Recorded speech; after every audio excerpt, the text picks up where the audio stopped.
안녕하세요. 저는 30대 중반의 여자이고 올해 결혼 3년 차를 맞이했습니다. 남편은 저보다 3살 연상이고 현재 저희 두 사람은 함께 온라인 쇼핑몰 하나를 운영하고 있어요. 주로 옷이나 여자들 액세서리 같은 것들을 팔고 있고요. 함께 일을 하게 된 지는 5년이 좀 넘어가고 있습니다. 결혼을 하기 전부터 애초에 저희가 같이 어울리게 된 것은 사업 때문인 이유가 컸었죠. 저는 대학을 졸업하기 직전부터 피팅 모델로 일을 해왔습니다. 외모가 특출난 정도까지는 못 되었고, 아르바이트를 하면 다른 곳들보다 돈을 더 많이 준다고 하길래 못 모르고 돈을 벌어보자며 시작했던 소소한 일이었어요. 학교 다니면서 충분히 공부할 수 있는 시간을 벌 수 있는 와중에 돈도 잘 모이니까 쉽사리 일을 그만두지 않았었고, 그러다 보니 어느 순간부터는 제가 공부보다도 쇼핑몰 피팅 알바를 하는 것에 더 흠뻑 빠져서 살고 있더라고요. 일을 잘해보고 싶어서 주변 직원 언니 오빠들 일거리를 도와드리기도 했고, 포장 알바가 모자랄 땐 자처해서 나서서는 포장일까지 도맡았어요. 그렇게 제 몸을 바쳐 일을 배워나간 후에야 20대 중반에 저만의 쇼핑몰을 차려보자는 용기를 얻게 되었죠. 용기만큼 실력도 있다고 자부를 했고, 그렇게 큰 성공을 바란 건 아니었지만 제가 기대했던 만큼의 성과가 분명하게 있었어요. 돈도 제법 많이 벌렸고 일이 갈수록 바빠지다 보니까 직원도 일부 거느리게 되더라고요. 피팅 모델을 하던 제가 어느새 피팅 모델을 겸한 사장님으로 불리고 있었고, 그 사이 취업을 한 대학 친구들은 저를 만날 때마다 부러워했죠. 학교 다닐 때 학점 관리를 제대로 안 한 듯 보여서 불안불안했는데, 동기들 중에서 가장 빨리 사장님 소리를 들으면서 성공을 했다고 친구들의 부러움을 한 몸에 받았습니다. 그러던 제가 남편을 소개받게 되었어요. 저의 성공을 부러워하던 어느 친구 하나가 자신의 아는 오빠 중에 아주 괜찮은 사람이 있다면서 무턱대고 커피 마시는 자리에 남편을 초대했더라고요. 그래서 아주 갑작스럽게 남편을 처음으로 만나게 되었는데, 그 자리에서 대화가 잘 통한 덕분에 몇 번 더 따로 만나 데이트를 가져보다 사귀는 사이가 되었습니다. 아주 나중에 친구를 통해 얘기를 들어보니 저희 남편이 먼저 제게 대시를 하려고 친구에게 부탁을 했다 하더라고요. 저의 사진을 SNS로 먼저 봤다면서 말이죠. 의도가 어찌 되었던 간에 저는 당장에 연애가 좋았습니다. 결혼 생각이 딱히 없었고 일이 더 중요했던 저였는지라 굳이 남편과는 진지한 미래에 관한 얘기를 나눠본 적이 없었고요. 그건 남편도 마찬가지인 듯 했어요. 그렇게 평범한 연애를 하면서 지내던 어느 날 남편이 일을 같이 해보고 싶다고 하더라고요. 제 사업의 문제점을 조목조목 나열하면서 자신이 회사에 들어온다면 그런 문제점들을 다 보완시킬 수 있으니 믿어달라고 말이죠. 처음엔 기분도 나빴고 당연히 안 된다 거절을 했습니다. 직원들 간의 사이도 좋고 서투르지만 우리끼리 잘 해나가고 있는 사업이었는데 문제투성이라고 말을 하는 남편의 말이 기분 나빴고, 무엇보다 저는 연인인 사람을 제 사업장에 들이고 싶은 마음이 추워도 없었거든요. 하지만 남편은 거의 2달 가까이를 절 설득해 보겠다면서 미친 듯이 사업 얘기를 꺼냈어요. 제가 기분 나빠한다는 것을 눈치챈 건지 말은 좀 더 부드럽게 하면서 어떻게든 함께 일도 성장시켜가며 미래를 그려나가 보고 싶다며 결혼 얘기까지 꺼내더라고요. 그러더니만 무작정 회사를 그만둬버리며 나 이제 백수야. 네가 책임져 주지 않으면 나 진짜 이대로 쭉 백수로 살다 망가질지도 몰라. 라고 투정을 부리는 듯 반협박을 하는 남편을 못 이겨 저희 사무실에 취직을 시켜줬습니다. 거의 허드렛 일, 그러니까 택배 정리하거나 고객 대응하는 것들을 해가면서 남편은 회사 내의 자잘한 일들을 맡았어요. 제법 열심히 일을 하길래 저는 남편에게 호감을 많이 느꼈습니다. 사람이 일 하나만큼은 똑부러지게 투정 안 부리고 하는 듯 보였고요. 그렇게 호감 가는 와중에 남편 또한 결혼 준비를 착실히 시작해보자면서 말을 꺼내왔는지라 얼마 지나지 않아 저희는 바로 결혼을 했어요. 남편이 되었다고 특급 승진을 시켜준 건 아니었지만 웬만하면 몸을 안 쓰는 일을 맡게 하면서 좀 편하게 일을 하도록 제 딴에는 배려를 해주었고, 남편도 그런 저의 의중을 잘 알았는지라 본인이 맡은 일을 끝까지 열심히 하려고 했습니다. 부부가 같이 일을 한다고 해서 절대 동업자라고 남편을 칭하진 않았어요. 애초에 제가 시작한 일이고 저희 지분이 100%인 와중에 제가 하는 일도 몇 배는 더 많았었기 때문에 절대로 남편을 동업자라 보지 않았죠. 오히려 오랜 시간 일해온 동료들이 사장 부부라는 존재 자체를 불편해할까봐 직장에서는 웬만하면 남편과 서로 부부 호칭을 쓰지도 않으면서 칼같이 일에 집중을 하려고 했어요. 하지만 결혼 전부터 짐작했던 시어머니 존재가 결혼 후까지도 참 사람을 곤란하게 만들더라고요. 저희 시어머니는 결혼 전부터 좀 성격이 유달리 별나셨습니다. 주제 파악을 제대로 못하는 아줌마셨다고나 할까요? 제가 며느리가 될 것이라고 공식적으로 인사를 드린 것도 아니었고, 하다못해 여자친구라고 연락 한 번을 나눈 사이도 아니었는데요. 글쎄, 남편이 직장을 그만두고 저희 사무실에서 일을 시작한 지 딱 3달 정도가 되던 날, 저희 사무실을 찾아오시더라고요. 그간 내내 오고 싶어 죽겠다며 남편한테 때를 썼지만, 남편이 본인 입장이 난처하다며 칼같이 거절을 해오자 혼자서 말도 없이 몰래 주소를 딸랑 찍고 찾아오셨던 겁니다. 그날이 아직도 생생히 기억나는 게 갑자기 밖에서 웬 아주머니가 유리창문을 두드리면서 문을 열어달라고 기다리고 있었어요. 아주 가끔 사무실로 직접 물건을 픽업하러 오시거나 거래처에서 새로 나온 원단이나 샘플 홍보를 하러 직원분들이 사무실로 찾아오곤 하셨거든요. 그래서 저희 직원들과 저 또한 그런 일적인 관계의 분이시라 생각을 했습니다. 그런데 시어머니가 사무실 안에 들어와서는 안녕하세요. 아유, 드디어 와보네. 라고 한바구음을 지으시더니만 사무실 내 주변을 쓱 두리번거리다가 제 남편한테로 시선이 딱 고정되는 게 아니겠어요. 그 당시 남편은 사무실 내부의 허드렛 일을 담당하고 있었는데 자기 아들이 구석탱이에서 택배 상자를 싸고 있는 걸 보더니만 시어머니가 손이 부들부들 하더라고요. 너, 너 거기서 뭐하냐? 네가 왜 그걸 싸고 앉아있어? 라면서 급기야 남의 사무실에서 언성을 높이시더니만 여기 누가 사장이야? 사장이 누구냐고? 라면서 저를 찾기 시작하셨어요. 남편에게 시선이 고정된 순간 왠지 모르게 남편과 닮았다는 생각이 들어서 의아하던 와중이었는데 저를 찾는 걸 보니 알겠더라고요. 저 사람이 남편의 엄마라는 것을 말이죠. 하지만 끝까지 모른 척을 하려고 했습니다. 공과 사는 구분할 줄 알아야 한다고 생각했거든요. 그래서 저는 다짜고짜 왜 언성을 높이시냐며 여기 사람들 일하는 중인 거 안 보이냐면서 나가달라고 차분히 말씀을 드렸더니만 시어머니는 뭐가 어쩌고 어째? 나가달라니. 내 아들이 저기서 저러고 있는데 내가 어떻게 모른 척을 해. 사장이 곧 결혼할 사람을 저렇게 대해도 되는 거야? 라고 말씀을 하셨어요. 순간 기분이 쎄했죠. 그 당시만 해도 저는 남편과 결혼을 할 거라고 생각을 했어도 당장엔 뜻이 없었거든요. 어디서 그런 말씀을 듣고 오셔서는 남의 영업장을 방해하는 거예요. 내가 사장인데 내 동생도 가족도 아닌 남자친구를 더 어떻게 보살펴줘야 한다는 거세요? 라면서 오히려 어머님 말씀에 칼같이 반박을 하며 저 또한 언성을 높였습니다. 그러자 직원들도 말리고 남편도 말리는 상황에 이르렀고 시어머니는 상당히 당황한 눈치셨어요.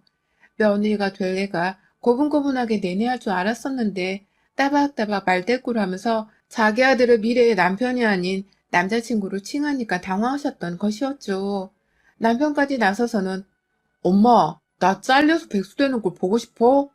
라면서 애원하자 그제서야 시어머니도 이 구역의 갑이 저라는 걸 아셨는지 아, 내가 착각을 했네. 난 또 괜히 우리 아들이 와이프 될 사람한테 구박을 받나 싶어서 라면서 고개를 숙이더라고요. 그런 시어머니께 저는 다시 한번 와이프 아니고 여자친구라고요. 라며 쐐기를 박았고요. 시어머니를 모시고 나가는 남편을 보며 절대로 이런 집구석에 무슨 일이 있어도 시집을 가지 말아야겠다는 다짐을 했습니다. 내가 남의 뒤치다꺼리 하는 건 잘할 자신이 있는데 시어머니 시집살이를 당하며 뒤치다꺼리 하는 것만큼은 죽어도 못 해먹겠다는 생각이 들었죠. 하지만 저는 그로부터 2년 정도가 지나 남편과 결혼을 하게 되었어요. 참 웃기죠. 제가 생각해도 너무 얼척이 없는데 할 수밖에 없었습니다. 제가 혼전 임신을 했거든요. 둘 다 회식을 하고서 술김에 일을 저질렀고 쌍방의 잘못이었기 때문에 누굴 탓할 수가 없었어요. 결국 울며 겨자 먹기로 남편과 신혼집부터 구하는 혼인신고를 했습니다. 저희 부모님은 당연히 애를 가진 딸을 생각해서 혼인을 허락할 수밖에 없으셨고, 자신의 아들이 다니는 회사 사장인 저하고 결혼을 한다고 하니 저희 시부모님께서도 절대로 결혼을 반대하지 않으셨어요. 졸지에 혼전 임신인데 양가 집안의 허락을 아주 가볍게 받고서 결혼을 했습니다. 그 후 저의 삶은 참 많은 것이 달라졌습니다. 혼자로 싱글인 채 연애만 하면서 일에 치중하던 삶은 더 이상 누릴 수가 없게 되더라고요. 배는 불러오고 몸은 더욱 피로해짐과 동시에 옆에서 남편은 자꾸 일을 쉬라면서 혼자서 쇼핑몰 운영에까지 손을 대보겠다고 하는데 사방팔방으로 저의 적들만이 있는 기분이었어요. 그럼에도 불구하고 곧 태어날 내 아빠고 그동안 허드렛 일과 작은 사무일까지도 열심히 해온 남편이었으니까 잠시 사업을 맡겨도 되지 않을까 싶어서 정말로 인수인계를 잠시 해줬던 적이 있었습니다. 그동안 저는 혼자서 집에서 휴식을 많이 취하고 있었고요. 그런데 한 번은 저희 직장에서 오래 다녔던 직원 하나가 연락이 왔더라고요. 그러더니만 글쎄 일을 그만두겠다고 하는 겁니다. 그 긴 시간을 함께 일해온 동료가 말이죠. 왜 그만두려 하느냐고 조심스레 물어봐도 아무 대답이 없었어요. 그냥 힘들다고 하소연만 하길래 꼭 경쟁업체로 스카웃이라도 되어가는 게 아닌가 하는 생각이 들더라고요. 그래서 저도 더 이상 물어보지는 않은 채 앞날을 열심히 응원만 해주며 좋게 정리를 했습니다. 하지만 오랜 기간 함께해온 직원들이 사표를 내는 건 그게 전부가 아니었습니다. 잠시 태교를 위해 회사를 나가지 않았을 뿐인데 무려 2명의 직원이 추가로 사표를 냈고 그렇게 저는 총 3명의 오랜 직원과 얼떨결에 작별 인사를 해버리고 말았어요. 그제서야 저도 아차 싶더라고요. 남편이 경영을 잘 하고 있지 못하다는 거 말입니다. 그래서 그날부로 바로 쇼핑몰에 다시 출근을 했고 열심히 그간 어지럽혀진 회사 분위기를 살려보려고 노력을 많이 했어요. 갑자기 출근을 같이 하자며 집에서 나서는 저를 보고 남편도 상당히 당황하고 난감해하는 표정이었는데 뭐 문제 있어? 내가 내 회사 간다는데? 라면서 카리스마 있게 쏘아대니 남편도 찍소리를 못한 채 저를 쫄래쫄래 따라오더라고요. 그렇게 저는 다시 강제로 일을 시작했고 아이를 낳고 나서도 지난 일을 되풀이하지 않기 위해서 웬만하면 제 손으로 회사 일을 책임지려 했습니다. 사소한 고객 응대 문제부터 시작해서 택배사 비용 처리 문제까지 모조리 다 웬만하면 저를 거쳐 일이 진행되도록 만들었고 점점 남편이 설 자리는 줄어들게 되었죠. 애초에 비중 있는 자리를 탐하며 들어온 사람이 아니었기 때문에 남편은 그저 일을 할 수 있다는 것만으로도 어디냐는 생각이었던 것 같아요. 하지만 우리 시어머니는 달랐습니다. 도대체 며느리 회사에 뭐 그리 관심이 많으신 건지 회사에 주기적으로 찾아오시더라고요. 그것도 미리 약속을 하지도 않은 채로 마실 나가다 들렸다는 식으로 말입니다. 그렇게 오셔서는 가운데서 진두지휘를 하고 있는 저를 보면 아유 우리 며느리는 참 독하다 그려 라는 말로 제 빈정을 상하게 만드는 것은 물론이고 직원들 앞에서 저를 민망스럽게 만들곤 하셨습니다. 여자가 일을 열심히 하면 독하다는 소리를 들어야 하는 거냐며 시어머니께 빈정거리며 대놓고 물어보기도 했는데 그러면 시어머니께선 꼭 이렇게 말씀하셨어요. 아유, 일 열심히 하는 건 문제가 아니지. 남편을 얼마나 우러러 공경하는가 아닌가. 이게 문제지. 라고 말이죠. 그러면 또 남편은 엄마! 하면서 시어머니를 억지로 데리고 나갔고 그러면 한동안 사무실의 분위기는 텁텁했습니다. 숨이 꽉 막힌 듯 했죠. 직원들은 제 눈치를 보고 저는 또 저대로 시어머니께 받은 스트레스가 날이 서서는 직원들에게 은연중 화풀이를 해댔고 그렇게 저희 회사는 점점 망가져 갔어요. 여전히 수익은 벌어들이고 있는 회사였지만 뭔가 대체적으로 엉망진창이었습니다. 그러다 보니 저는 처음으로 일을 쉬어봐야겠다는 생각을 자진해서 하게 되었어요. 너무 지친 상태에서 직원들도 나와 시어머니 진상짓으로 인해 직장 내에 불편함이 크다고 생각을 했거든요. 누구에게도 좋을 것이 없다는 판단하에 나만 회사를 나오지 않는다면 시어머니도 무턱대고 회사를 나오지 않을 것이라 생각했습니다. 그래서 남편에게 저의 계획을 말했고 시어머니가 절대로 회사에 발을 디디게 하지 않겠다는 전제 조건을 내건 채 남편에게 사업을 맡기기로 결정을 했어요.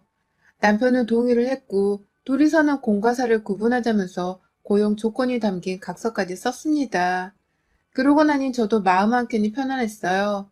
시어머니가 회사에 오지 않는다면 직원들 사기도 올라가고 좀 더 잘 돌아가지 않을까 싶었거든요. 그러는 참에 아이를 보면서 몇 달 좀 쉬다가 예전에 회사를 그만두었던 애 직원들에게도 연락을 해서는 어떻게든 다시 돌아올 수 있으면 돌아와 달라고 말을 해볼 참이었습니다. 예전처럼 서로 도와가며 열심히 일을 해보자고 말이죠. 하지만 그걸 계기로 저는 뒷목을 잡을 수밖에 없는 일을 겪고야 말았습니다. 생각지도 못한 반전의 반전이 전 직원을 통해 들려오기 시작했거든요. 일을 쉬면서 몇 달 아이랑 진득하게 놀다가 하루는 전 직원을 만나기 위해 약속을 잡고 나갔었어요.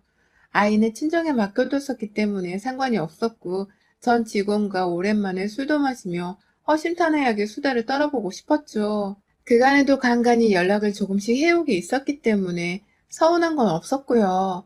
그런데 만나자마자 술 한 번 거하게 마시자는 직원이 글쎄 시어머니 좀 어떻게 해봐 라며 하소연을 하듯이 털어놓는 게 아니겠어요. 글쎄 우리 시어머니가 제가 태교를 한다고 잠시 회사를 안 나갔던 사이에 제 시누이까지 대동을 해서는 사무실에 매일같이 찾아와선 자진해서 잡일을 도맡으며 알바 비용을 달라고 청구를 해왔다더군요. 급기야 시어머니는 젊은 사람들 틈에서 분명히 박스 포장을 담당하고 있는 직원이 있었음에도 불구하고 자진해서 그 일을 돕겠다고 나서더니만 인건비를 지불하라 요구를 하셨고요. 그도 모자라 남편이 자기 아들이라면서 마치 사장 엄마라도 된다는 듯이 사무실 내에서 갑질을 하고 직원들에게 개인 심부름을 시켜왔다는 겁니다. 하다못해 자기 딸이 생리를 하는데 어째 사무실 안에 생리대 한 개가 없냐면서 남편보다 높은 직급의 직원한테 생리대를 사오라고 시켰더라고요. 그걸 회사 카드로 사라면서 남편이 법인카드를 내밀었고 말입니다. 정말 기가 막힐 노릇이었습니다. 제가 분명 회사로 복귀했을 때에는 시어머니는커녕 신우이의 흔적을 전혀 찾아볼 수 없었거든요. 그런데 그게 다 알고 보니 제가 회사에 출근을 한다면서 남편이 미리 선수를 쳐서는 신우이랑 시어머니한테 출근하지 말라고 알려줬던 모양이더라고요. 그래서 저는 감히 신우이까지도 내 사업장 안에 발을 디뎠을 줄이라고는 감히 상상은 못했고 말입니다. 내 직장의 멀쩡한 직원들을 갑질로 일삼다가 그만두게 한 것도 모자라 급기야 자기 딸내미 데려와 알바 비용을 받으면서 일을 했다는 시어머니의 과거 일을 들으니 분노가 솟구쳤습니다. 하다못해 또 다른 직원들한테는 자기 생일이라서 일을 못하겠지만 경조사비를 줘야 하는 게 아니냐면서 궁시렁거리다가 남편과 시누이 그리고 시어머니 셋이서만 점심시간 4시간을 비우면서 호텔에서 식사를 했다더군요.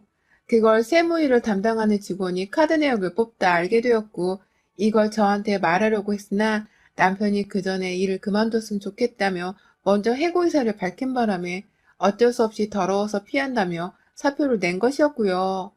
정말 저로서는 상상도 하지 못했던 일이 벌어졌었더라고요. 그리고는 순간 기분이 쎄했죠. 설마 내가 회사를 가지 않고 있는 지금도 이런 똑같은 일이 벌어지고 있나 싶어서 말입니다. 일단 전 직원의 말을 모두 녹음해 놓음과 동시에 증거 자료가 될 수 있는 문자 내역들까지 싹 다 모았어요. 밖에서 거래처를 돌고 있는 직원한테 주변 온 매장을 들려 법인카드로 자기 옷도 사와달라고 시킨 시누이 문자도 제 핸드폰에 전송받았고요. 저 임신했을 때 시댁 식구들이 점심값으로 매번 두당 2만 원이 훌쩍 넘어가는 비용을 잘만 썼다는 영수증까지도 파악을 해서는 저희 쇼핑몰 담당 세무서에 가서 지난 내역을 때 확보했습니다. 그리고 혹여나 싶어 날짜를 정해둔 뒤에 저와 가장 오래 일을 했던 전 직원과 함께 불현듯 사무실을 찾았어요. 정말 아무에게도 말을 하지 않은 채 불현듯 말입니다. 직원은 저를 대신해 뒤에서 따라 들어오며 핸드폰 동영상을 켰습니다. 사무실 내에 오피스용 카메라가 설치되어 있긴 했지만 사실 제대로 작동하지도 않는 것인데 감시용으로 설치만 해놓은 것이었거든요. 그 사실을 남편도 알고 있었고요. 이미 시어머니께 단단히 화가 나서는 사무실을 들어가는 순간부터 심호흡이 가파졌어요. 가까이 다가갈수록 익숙한 듯한 노인의 목소리가 쩌렁쩌렁하게 울려대고 있길래 저도 모르게 발걸음을 멈추고 직원을 쳐다봤죠. 그러자 직원도 같은 마음이었는지 입모양으로 저 할망 그거 왜 또? 라면서 인상을 찡그리더라고요. 그리고 전 사무실 문을 열자마자 바로 앞 가운데에 제 책상에 떡하니 앉아서는 과자를 뜯어먹으며 옆에 있는 직원에게 잔소리를 퍼붓고 있는 시어머니를 마주봤고 그 순간 이런 삐리리 너 거기서 안 튀어나와? 라면서 달려들어 시모의 머리끄댕이를 잡아당겼습니다. 바로 옆 택배를 싸는 곳에는 세워라 내워라 지 오빠랑 수다를 떨며 박스 포장을 하고 있는 신우의 눈을 마주치자마자 잡고 있던 시어머니의 머리채를 놓아버리며 그것들한테로 밀어버렸어요. 졸지에 시어머니는 제자리에서 사장마냥 갑질을 하고 있다가 진짜 사장이 나타나자 간이 콩알만해져서는 도둑년마냥 눈치를 보며 어쩌면 좋아 이를 어째 라고 오도방정을 떨기 시작했고 옆에서 남편은 뒤에서 동영상까지 촬영하고 있는 그만둔 직원을 확인하고서 여보, 일 키우지 말자. 진짜 당신이 생각하는 그런 게 아니야. 우리 일 도와주러 오신 거야. 잠깐 봉사활동만 하고 집에 가려고 하셨어. 라면서 저를 달래기 시작했죠. 하지만 다 소용없었습니다. 이미 내 자리에 앉아서 과자를 처먹는 모습부터가 일도 못하는 년이 사장의 며느리 덕을 단단히 보류했다는 인상을 주기 충분했거든요. 그 순간 저는 남편에게 익히 제 사업을 잠시 맡기면서 작성했던 고용조건 각서를 떠올렸습니다. 절대로 시어머니를 내 사무실 안으로 들어오지 못하게 하기로 약속을 했었는데 그걸 철저하게 무시를 한 채 자기 가족들을 사적으로 사무실 내에 불렀다는 사실이 절 더 이상 참지 못하게 만들었어요. 그 아까운 박스를 들어선 남편과 시어머니 그리고 신우이의 얼굴을 향해 날리면서 말했어요. 니들 이제 다 끝났어. 남의 사업장에서 남의 법인카드로 호텔도 들락거렸었다며? 이 거지 새끼들, 내가 니들 같은 거지들 구원해주려고 이 사업을 한 줄 알아? 니들 싹 다 횡령죄로 고소해버릴 줄 알아. 라고 소리쳤죠. 그 순간 뒤에서 한 직원이 와우! 라면서 저의 말을 동의함과 동시에 응원을 하는 감탄사를 내뱉었고 동영상을 촬영 중이던 전 직원은 그 말에 빵 터져 웃어버리고 말았죠. 그러자 이를 무죄 라며 불안해하던 시어머니는 자존심이 퍽 상하셨는지 너는 내가 네 시어미인 걸 잊은 거야? 사장이면 다야? 겨우 푼돈 쥐어주는 사장 주제에 시댁 식구들을 이렇게 대하면 어찌해? 버르장머리 없는 년. 라면서 큰 소리를 내시더라고요. 그래서 저는 당신 아들이랑도 각서도 작성했으니까 그런 건 나중에 법원 가서 판사한테 짓거리세요. 당신들은 오늘부로 나한테 위자료 청구하는 민사소송에 횡령죄로 형사고소까지 받을 각오하고 살아야 할 거야. 내가 당신들만큼은 남의 돈을 훔쳐 쓴 죗값이 이 대한민국 땅에서 얼마나 무서운지를 알게 해줄게. 라며 경찰을 불렀습니다. 경찰이 도착도 하기 전에 남편을 포함한 시댁 것들은 줄행랑을 쳤고요. 저는 형사고소를 한다며 이 일행들을 모조리 다 신고했고 결국 그 셋은 경찰서로 붙들려 갔습니다. 그 자리에서 전 모든 직원들 그리고 전 직원들의 도움을 받아서 횡령죄를 고소를 했고요. 남편과 시댁 식구들은 모두 형사고소를 당하게 되었어요. 저한테는 이혼소송과 더불어 양육권 소송 그리고 양육비 청구 소송을 함께 받게 되었고 시어머니와 시누이한테도 제 이혼의 책임을 물어 위자료 소송을 걸었답니다. 당연히 제 직원들 또한 직장 내 갑질 피해로 인한 손해배상 청구 소송을 냈고 그 소송 비용은 다 저의 불찰이라 생각되어 제가 다 지불을 해줬네요. 졸지의 남편은 사장 남편에서 아무것도 아닌 존재가 되었고 시어머니는 사장 며느리 덕을 보려다가 오히려 그 덕본 곳에 더해서 5만 군데의 위자료를 토해내며 돈을 빚까지 내야 하는 상황에 처하셨답니다. 시댁 분위기는 안 봐도 초상집일 것이 뻔한 상황이었고요. 저는 혼자가 되었음에도 오히려 더 홀가분해져서 기분이 좋다며 전 직원들까지 모조리 다 불러다가 다시금 사업을 키우는 데 힘써보자 했네요. 사람을 곁에 잘 둬야 한다더니만 저는 결혼 한 번으로 아주 최악의 쓰레기 것들을 곁에 둔 바람에 졸지에 멀쩡하던 사업까지 더 말아먹을 뻔했습니다.